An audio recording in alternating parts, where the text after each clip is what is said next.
कि मैं समझता हूँ शायद मेरा 33वां लोकसभा है, 32वां लोकसभा है और 32 लोकसभा में जो मुझे जाने का अवसर मिला और जो मुझे अनुभव मिला है, मैं कह सकता हूं कि ये चुनाव पब्लिक लड़ रही है। और पब्लिक लड़ रही इसलिए मैंने कहा कि आज बहुत सारी ऐसी शक्तियां हैं कि जो उत्तर प्रदेश और महाराष्ट्र में विभाजन पैदा करने की कोशिश कर रही है, जहां ज़्यादा सीटें हैं। आपने भी पाकिस्तान के मंत्रियों का बयान भी सुना होगा कि मोदी जी ना आए। चाइना के अखबारों में भी निकला है, अमेरिका का भी एक बड़े पॉलिटिशियन का निकला है कि मोदी जी अगर हो गए तो अमेरिका की वैल्यू कम हो जाएगी।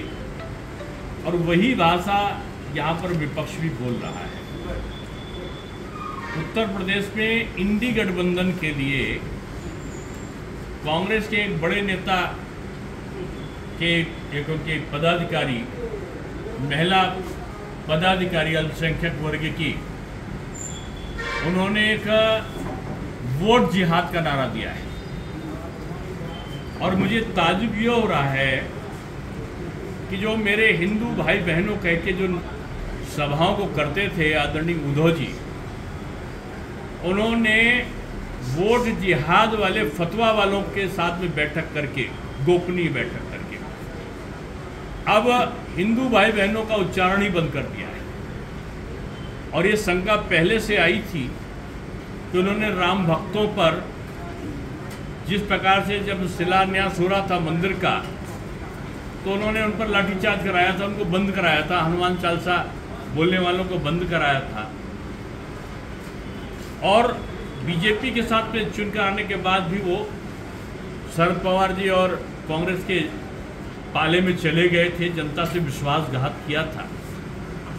आज देखने में ताज्जुब होता है कि धार्मिक स्थलों से आज वोट जिहाद वाली भाषा, उनके लिए फतवे जारी हो रहे हैं। मैं समझता हूँ ये धार्मिक रूप में चुनाव को बांटना उचित नहीं है। उद्धव जी ने हिंदुत्व का, सनातन का चोला छोड़ा है, लेकिन विभाजन का जो विचारधारा है उसको नहीं अपनाया होगा, ऐसा विश्वास है। लेकिन कई जगह से जो शिकायतें मिल रही हैं कि रात के अंधेरे में, और दिन विशेष पर आज तो जुमा है ना, कई जगह से धार्मिक स्थलों में जुमे के दिन वोट जिहाद के फतवे जारी हुए। ऐसी खबरें समाचार पत्रों में सुनाई मिली है, सोशल मीडिया में सुनाई पड़ी है, उचित तो नहीं है। चुनाव आएंगे जाएंगे, लेकिन हिंदू मुस्लिम में बांटने वाला काम जो शिवसेना, उद्धव पक्ष, कांग्रेस और शरद पवार जी करना चाहते हैं वो ठीक नहीं है। और ऐसे में क्रिया की प्रतिक्रियाएं होती हैं। मैं इस बात का सहमत नहीं हूँ। उन्होंने जो काम किया वो अपना लेके आए। जो बीजेपी ने विकास के काम किए, मोदी जी के विकास के काम का जवाब दें वो कि उन्होंने मकान दिए हैं, मुस्लिम को भी दिए हैं, हिंदू को भी दिए हैं। उन्होंने मकान मुस्लिम को भी दिए हैं, कोई भेदभाव नहीं किया। राशन दिया तो कोई भेदभाव नहीं किया, आयुष्मान कार्ड दिया, कोई भेदभाव नहीं किया। लेकिन जिस तरीके से आज उनका इलेक्शन प्लानिंग चल रहा है, उनकी हार को दिखा रहा है। वो जानते हैं कि राष्ट्रवादी लोग, जो बाला साहब ठाकरे जी, जो एक सनातन के पुरोधा थे, राम मंदिर बने ये जिनकी इच्छा थी, जो मोदी जी को भारत का भविष्य कहते थे, आज राज ठाकरे जी ने भी वही भाषा बोला है और उन्होंने मोदी जी को देश हित और राष्ट्र हित में समर्थन दिया है। एक तरफ वो विचारधारा है जिसने रात को सुप्रीम कोर्ट को खुलवा के और आतंकवादियों को छुड़वाने का काम किया था कांग्रेस के लोगों ने, कि उनको फांसी ना हो। याकूब मेनन ऐसे लोग थे, अफजल गुरु ऐसे लोग थे, कसाब ऐसे लोगों की कितने दिन पेशी चली। और दूसरी तरफ वो लोग हैं जो उज्जवल निकम ऐसे लोगों को देते हैं, जो आतंकवादियों को जिन्होंने दंड दिलाने का काम किया। कि दो विचारधाराएं काम कर रही हैं। इसमें मैं कहूँगा ये वोट जिहाद का फतवा काम नहीं आने वाला है। जनता वोट क्रांति करने जा रही है और ज़्यादा राम भक्तों को नहीं छेड़े, नहीं तो राम भक्त वोट क्रांति कर सकता है। ये बात का ध्यान उनको रहना चाहिए। और मैं ये मान कर चलता हूँ कि ये इसमें सांप्रदायिक ध्रुवीकरण नहीं होने चाहिए। आप इशूज़ पे आओ और इशूज़ के आधार पर करना चाहिए।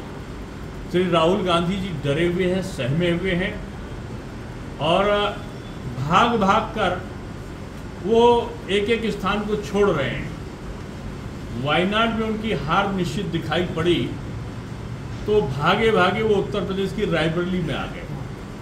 मैं उत्तर प्रदेश का हूँ, डिप्टी चीफ मिनिस्टर रहा हूँ, 3 बार प्रदेश का अध्यक्ष यूथ का रहा हूँ और मैं दावे से कह सकता हूँ कि हमारा बूथ स्तर तक का गठन रायबरेली में भी है। वो चुनाव लड़ने से पहले ही स्मृति ईरानी जी से हार गए अमेठी में और डर कर भाग गए। और डर कर भागने के बाद वो अब रायबरेली से भी हारने की तैयारी करेंगे।